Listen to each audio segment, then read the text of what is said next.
Bonsoir mes chers tavernautes.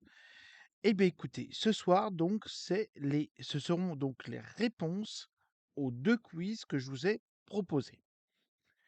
J'ai vu qu'il y avait pas mal de commentaires, pas mal de choses. Eh bien écoutez, on va tout mettre à plat. N'oubliez pas que jeudi prochain, je vais recevoir Fred d'Étoiles et des Poils et Bob d'Amazing Geek. Sachez aussi que ce sera pas du tout le même quiz, pas du tout. Ce sera plus facile, on parlera de films, de séries, de cinéma. Et puis vous savez, comme ils sont très très vieux, déjà, faut déjà qu'ils se rappellent de leur prénom quand je leur posais la question.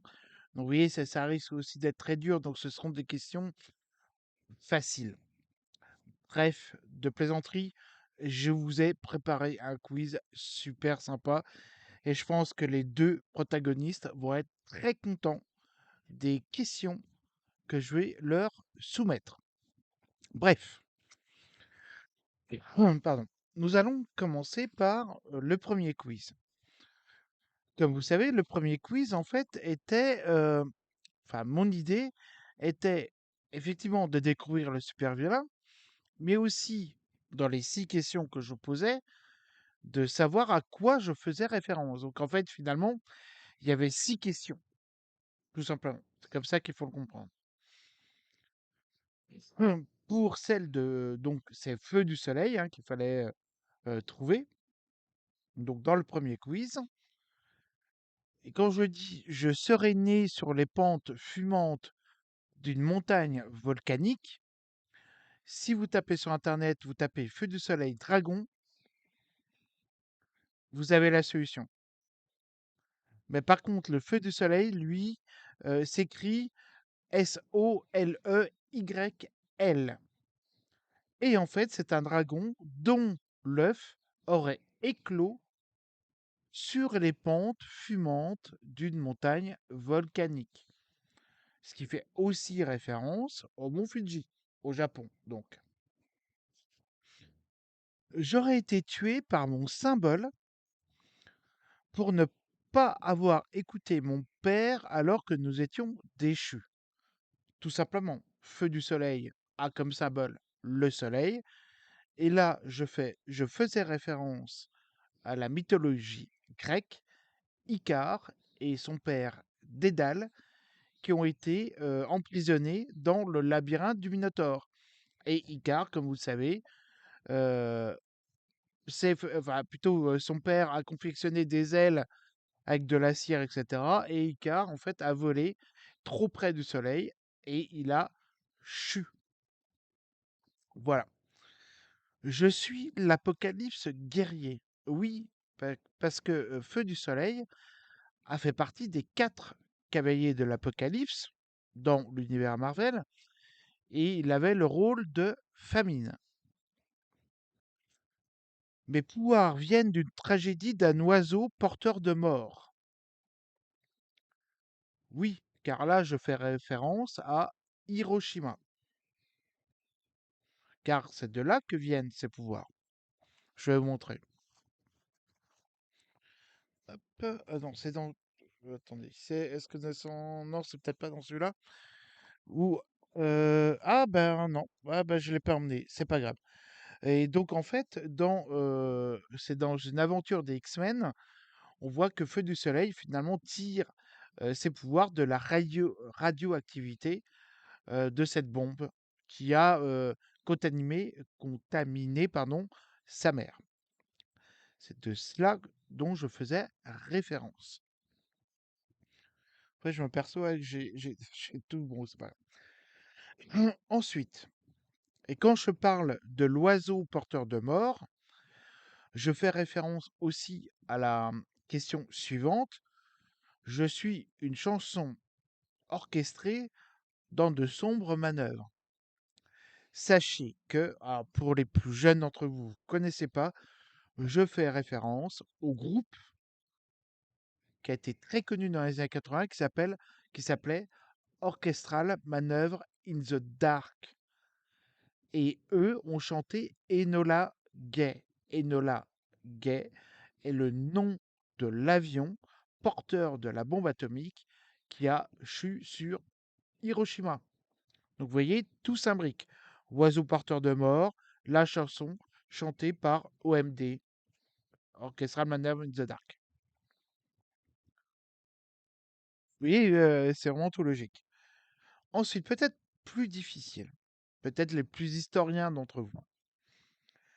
Mon empereur fit de mon pays au XIXe siècle un gouvernement voltairien. Alors là, j'avoue que c'est un peu plus difficile, car en fait, je fais référence au Japon euh, à l'ère Meiji.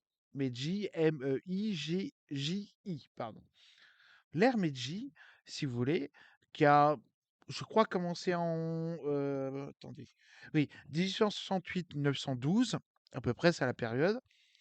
C'est-à-dire que l'empereur, en fait, a décidé, euh, en fait, à créer, en fait, je vais reprendre. L'ère Meiji veut dire gouvernement éclairé. Éclairé, comme Voltaire, le philosophe des Lumières. Donc c'est à ça que je faisais référence, c'est-à-dire au siècle des Lumières. Et en fait, cette ère Meiji a permis au Japon de passer de la féodalité à l'ère industrielle, comme nous, on a connu dans les pays occidentaux. Voilà. Donc ça, j'avoue, c'était peut-être un peu plus difficile, mais je parlais de l'histoire du Japon. Voilà. Ensuite, on va parler de la licorne. Donc la licorne, c'était le super vilain qu'il fallait trouver. Et effectivement, donc c'était bien, bel et bien la licorne. Personnage que j'aime bien au devant. Quand je dis je suis une légende, pas celle d'un monstre dans l'espace ou venu d'une nouvelle de Philippe Cadic, je fais référence à au minimum 3 films et une série, vous allez voir, et je fais surtout référence à Ridley Scott. Ridley Scott, pardon, a réalisé, pardon, Legend. Donc en fait, la réponse était dans la question. Legend, Legnd, en 1985, il me semble, où il y a l'histoire de deux licornes qui protègent un pays fabuleux. Donc voilà, je me suis dit, bah, tiens, ça peut être rigolo de parler de ça. Le monstre dans l'espace, c'est Alien. Et venu d'une nouvelle de Philippe Cadic que j'adorais quand j'étais ado, c'est bah, le maître du haut château, par exemple, qui a une chronie, ou Blade Runner. Voilà, tout simplement. Je ne suis pas une légende. Vous pouvez me voir au-delà des mers glaciales. Et là, je fais référence à un mammifère marin qui s'appelle le narval et qu'on appelle aussi licorne des mers, qui demeure dans l'océan Arctique. Donc vous voyez, là encore, tout est lié. Je fais partie du bestiaire Marvel créé par deux visionnaires. Effectivement, la licorne a été créée par Stan Lee et Jack Kirby. Voilà. Alors, attendez, ouais, je fus trahi par un spectre rouge et un conquérant chinois. Le spectre rouge, j'ai pas voulu mettre justement à quel super vilain je faisais référence. En fait, je fais référence à celui-ci. Le fantôme rouge et ses super singes. Et quand je dis un conquérant chinois, j'ai pas voulu mettre, bah vous savez qui? Le mandarin. Puisque le mandarin a effectivement, vous voyez, comme on peut voir là,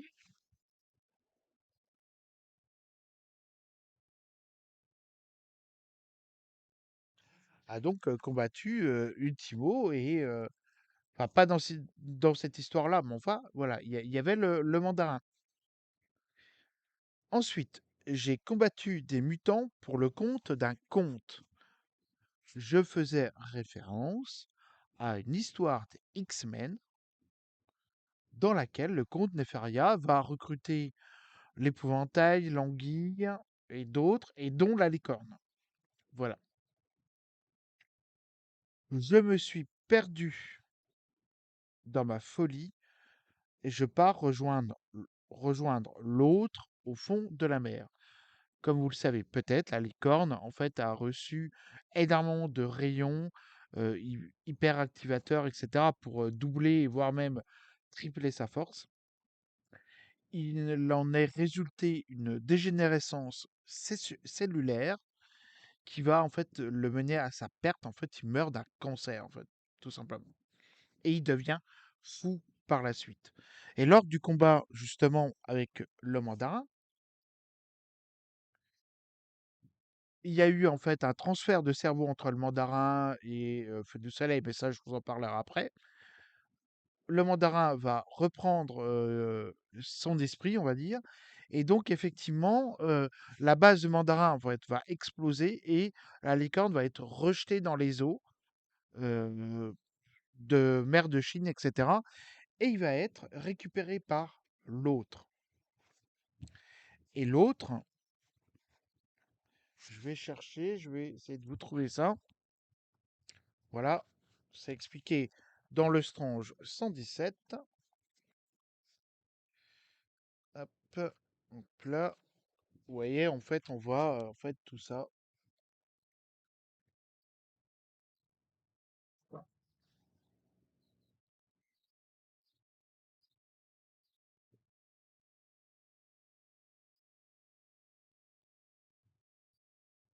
Et donc l'autre, c'est celui qui est derrière la licorne. Voilà. Et l'autre, en fait, on va le savoir quelques épisodes après, notamment dans le Strange. Alors j'oublie toujours si c'est. Oui, c'est ça. C'est dans le Strange 138. L'autre, c'est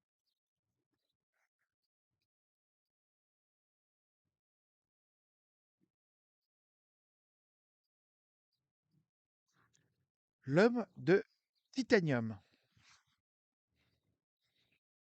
Ensuite, il va s'en suivre un combat, etc.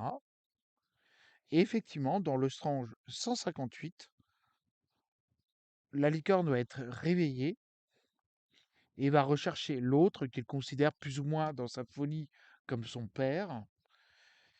Et nous avons un excellent épisode.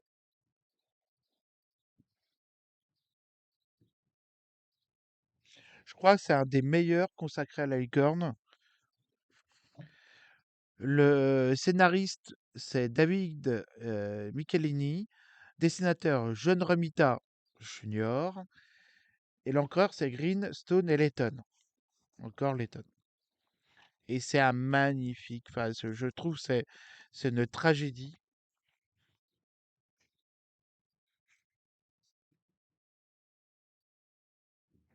On voit comme il est, mais totalement fou et voire même possédé, ma pauvre licorne. Il est magnifique, il est magnifique.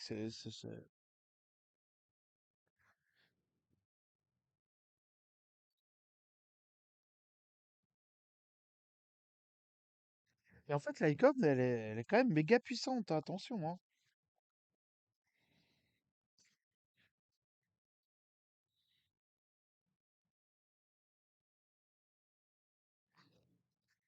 Et donc, dans sa folie, Iron Man va lui avouer que l'autre, c'était l'homme de titanium, ce que ignorait la licorne, donc. Et alors qu'il a vaincu Iron Man, donc Iron Man va lui avouer la vérité, et la licorne va partir rejoindre l'homme de titanium qui est emprisonné en Russie.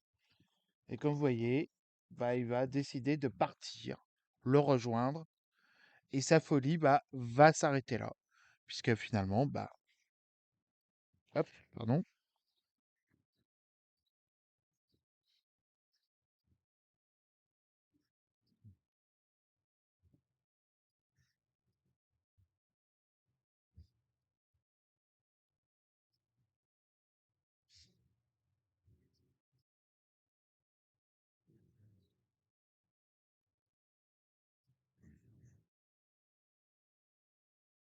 Voilà. En fait, il va partir et bah, en fait, bah, voilà, c'est sa mort. Et je peux vous dire, en fait, plutôt, bah, sa fin, la licorne, la triste fin de la licorne. Aussi, le vengeur doré regarde-t-il impuissant celui qui fut son ennemi, qui n'est plus aujourd'hui qu'un homme malade et seul, s'enfoncer dans les eaux jusqu'à disparaître.